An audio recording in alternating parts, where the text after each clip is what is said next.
Hi, you must be Marge. Yes. My name's Jared. I'm with Bethany Associates. And I'm here to power wash your house today. All right.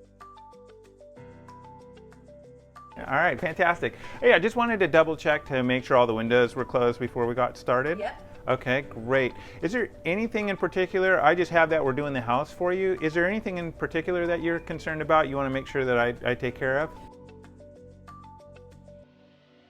Well, as you saw, there's mold everywhere, but especially on the left side of the house, around the Sure. corner, there's quite a bit more than the rest of the house. Okay, all right, fantastic. I'll make sure that that looks good.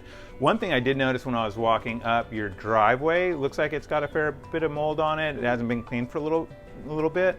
While I'm here, I could hit that for you, and since I'm here, it'll be a little bit cheaper. It would normally cost you about $200, and I could do it. I'm gonna say I could do it for like $175. Yeah, why don't you do that? All right, fantastic. I'll write that on the invoice, and then I'll come back after everything's cleaned up. All right. All right, great, thanks. All right.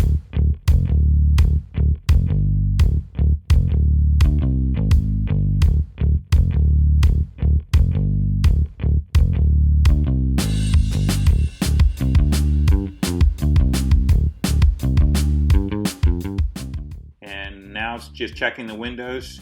You want to check everything before you start power washing. Everything's closed. Everything's been removed. Everything looks good. Now you're ready to start cleaning. The X-Jet is what pulls the chemical through the line and puts it up on the house for you. And this is how you change the distance. That is open. That's going to give you the furthest distance. That's for shooting a 2-story gable end or a 2-story high house. You spin it, and that's a closed. The closed position is what you want to do for a first floor, like what we're doing here. Single-story house, keep it closed. You don't want more pressure than you need for cleaning.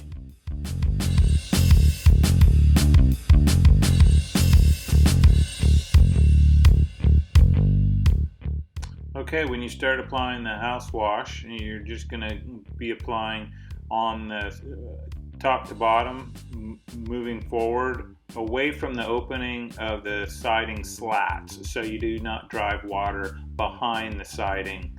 And you can carry the bucket with you and keep it nice and even. So you're just going forward, and then if you have to touch something up, I'm showing the example that you roll backwards versus turning around and shooting from the opposite direction, because if you do that, you end up putting water behind the siding. So you don't have to have a bunch of chemical on an area. Once you get it soaked, that's good enough. On the shoulder seasons is when you have to maybe go over an area twice.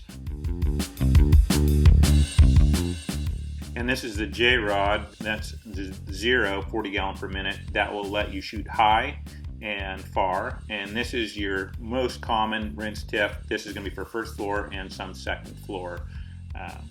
This is your high pressure. That's really only for concrete. So as you're doing this rinse, the one thing you do want to be mindful of is wherever there's electric, you don't want to be putting a bunch of water where there's electrical outlets. And just give it a nice rinse, make sure the chemical's off, and you can see the soap.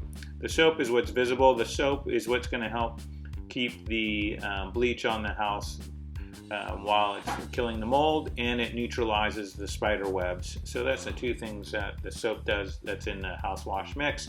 Give the windows a nice rinse. You don't want to hit it with a bunch of power, but nice top down again. So you're getting nice even rinsing action on the house, and you're just double checking your work as you're going, making sure nothing's splashed up behind. One of the first things a homeowner is going to see is their entrance. They're going to walk out, so you want to stand where they're going to be walking out of their home and clean that entire portico area. This is a section that you need to pay special attention to when you're finishing your cleaning of the house.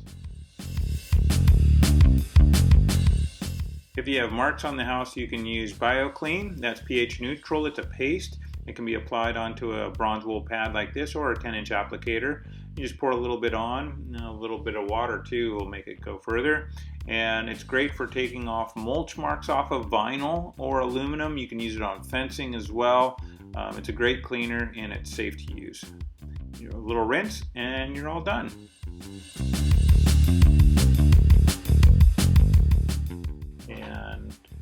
When it comes to doing the gutters, gutter face scrub requires some chemical setup. So for that, you want to get your bucket, and we use our degreaser, and you put about a gallon of water in. It depends how large your house is, but you're only going to go about 25% with the chemical in the water. So you don't want to start with too much, and you can measure it from the sides. The sides of the buckets have lines, so you can do a light pink color, and it's going to be about 25%.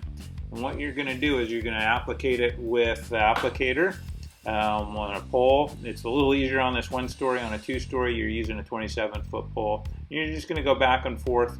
And with a 10-inch applicator, it's a little easier. I'm using an 18 here, but you need to follow the line of the gutter so it's a nice, even, straight cleaning action. And what you're going to see is the tiger stripes, the tar from the shingle that adheres to the face of the gutter. That's going to be removed, so you get a nice white shiny gutter face. So if you're doing gutter face cleaning, you want to first apply the house wash to the side of the house, then clean the gutter, and then rinse everything together. So you just need to go over it a couple of times. It will dry quickly, especially in the warmer months. So you do want to do a small section and then rinse it. If you try to do a large section, it's just going to dry again, and you will not be able to remove it. You'll have to, again, agitate the gutter. On some gutters that are a little bit older, you may have to do it a couple times, or you may have to strengthen the gutter cleaning detergent mix. You just want to be careful that it doesn't pull the paint off. If you see any metal showing through, you need to stop and call your supervisor.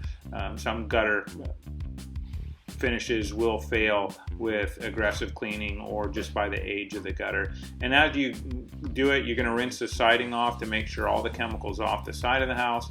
So once you do gutter face, you do your rinse of your siding with your gutter, and you have a nice clean side.